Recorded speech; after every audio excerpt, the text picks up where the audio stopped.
Bonjour à tous, amis de la bille, j'espère que vous allez bien. On se retrouve pour une nouvelle vidéo et cette fois-ci c'est pour la présentation du Gladius Magna de chez Secutor. Le Gladius Magna ressemble de près à un Glock 17 customisé mais ne représente aucune arme existante, c'est donc un lanceur et non une réplique. Pour la marque, il s'agit de Secutor, une firme connue pour leur externe custom sur leurs différents modèles de pompes et autres GBB. Au niveau de la boîte, on retrouve un visuel très esthétique avec la photo d'un opérateur et le nom du modèle. On remarque également une pastille indiquant qu'il y a des pièces Maple Leaf. À l'intérieur, nous retrouvons bien sûr la réplique avec son chargeur, il y a également une clé Allen.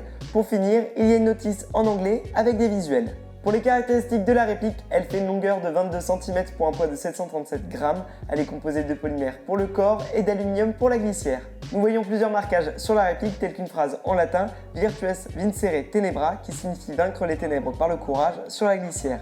Sur le corps, on retrouve Secutor Arms ainsi qu'un numéro de série unique. Pour finir, on voit marqué Made in Taiwan sur la poignée. De l'autre côté, on remarque le nom du modèle sur la glissière et le logo Secutor dans la poignée. Il y a également des marquages sur le dessus de la culasse avec le numéro 6 en chiffres romains et 4 lettres SPQR qui signifie Senatus Populus Que Romanus, le Sénat et le peuple romain. On retrouve aussi cette inscription au cul du chargeur. Des accessoires peuvent se greffer à la réplique grâce au filetage 14 mètres anti-horaire sur le canon externe permettant de ne pas avoir besoin d'adaptateur. Néanmoins, je rencontre quelques difficultés pour y fixer des accessoires.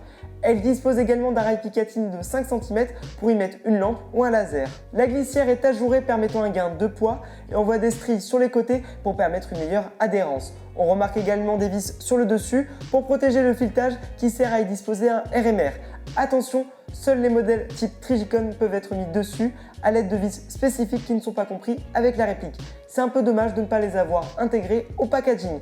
La référence des vis se trouve dans la notice. La réplique contient deux sécurités, une au niveau de la queue détente et l'autre sous le corps. Elle dispose également d'un grip ergonomique et granuleux permettant une meilleure adhérence et un look moderne. Quant au chargeur, il est full métal avec un poids de 238 g pouvant accueillir jusqu'à 23 billes.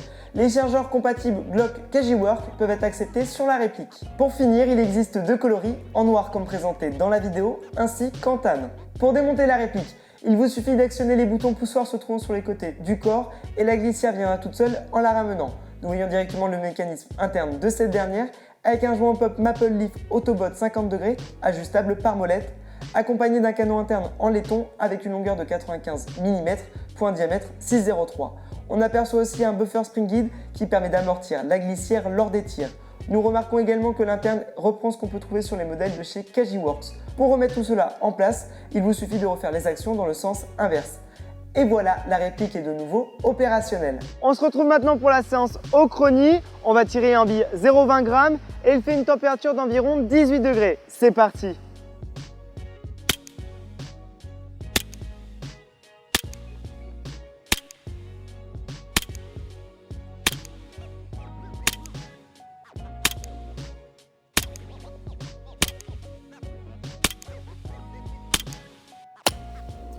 La séance au chronie maintenant terminée, on remarque que la réplique tape entre 280 et 310 fps, ce qui lui permet facilement d'accéder au terrain CQB. On va maintenant passer à une séance de tir. On se retrouve maintenant pour la séance de tir. Je vais tirer en bille 0,25 et il y a un vent d'à peu près 25 km/h. C'est parti!